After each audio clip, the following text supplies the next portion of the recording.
first thought that it was pretty funny that it was called Swinging London and that you got these swinging sentences.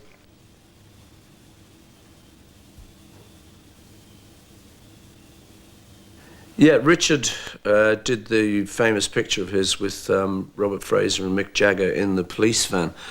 And I'd already known Robert and Richard and Mick for quite a while. So that was really like, it was like a family snapshot, that really, you know. I mean, I remember Robert bringing me the newspaper with that in it. Or was it Robert? Because I mean, later maybe he showed me it. But somebody bringing me the picture and saying, look, you know, here's our friends, oh my God. And of course, see, we didn't take it as badly as I think everyone else did, in as much as it was a criminal act. Here was people with hands guarded. It looked very, once it gets in the newspaper, it looks awfully serious. These were my friends. I knew why Mick was doing this. It was a joke. He didn't have to do that. It was sort of, oh my God. And I knew what they were there for. It was pot. It was not, you know, the devil's doing. It was, we were fairly innocent. Just sit round, drink wine and smoke a bit of pot, you know, and talk a lot about art. I mean, nobody did anything naughty. I mean, it was really very civilized, actually. So the fact of these people being in jail and being the subject of this famous painting was a little bit tongue-in-cheek. I think we all took it that way.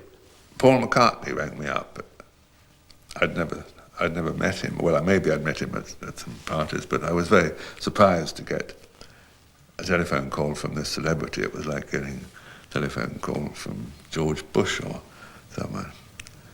And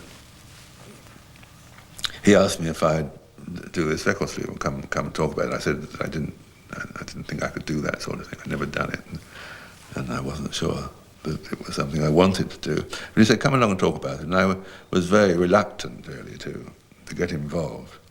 And so, almost as a way of putting him off, I said we could...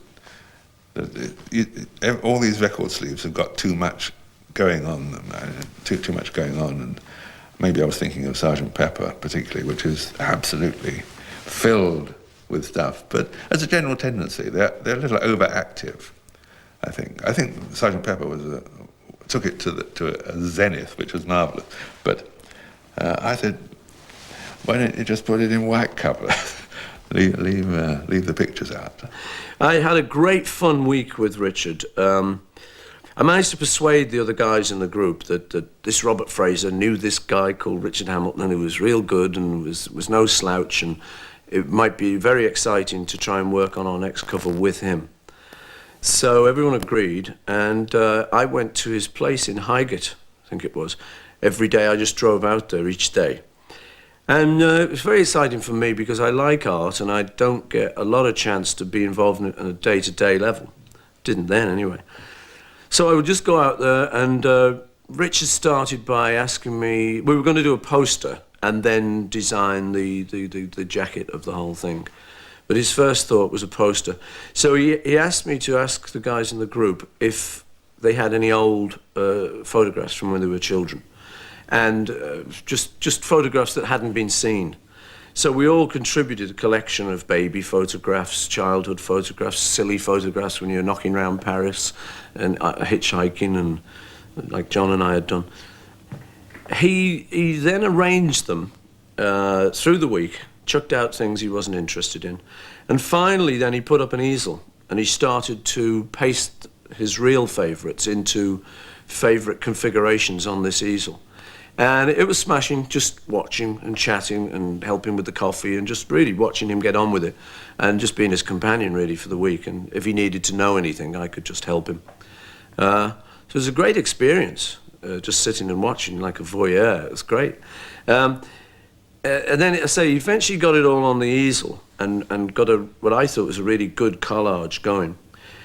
And then he did, the biggest turn-on of the week for me was, then he took white paper and started to paste onto this, what I thought was a finished collage, white areas, which was the first time I'd ever seen negative space used or even heard about the whole idea, because, you know, it was just a new concept to me.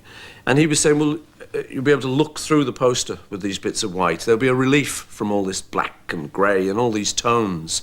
You'll have these pure little white areas. They were only little areas. You hardly notice them unless I tell you about them. But if you take out that poster and take a look at it, they're very strong areas. And it was a big turn on to me. I thought, wow, that's the single greatest thing he's done all week. And then I don't know whether it was because of that, but he then moved on to the idea that the cover should be white. And I was saying, wow, you know, I don't know how they're going to think of that, but it's certainly never been done before, by us anyway.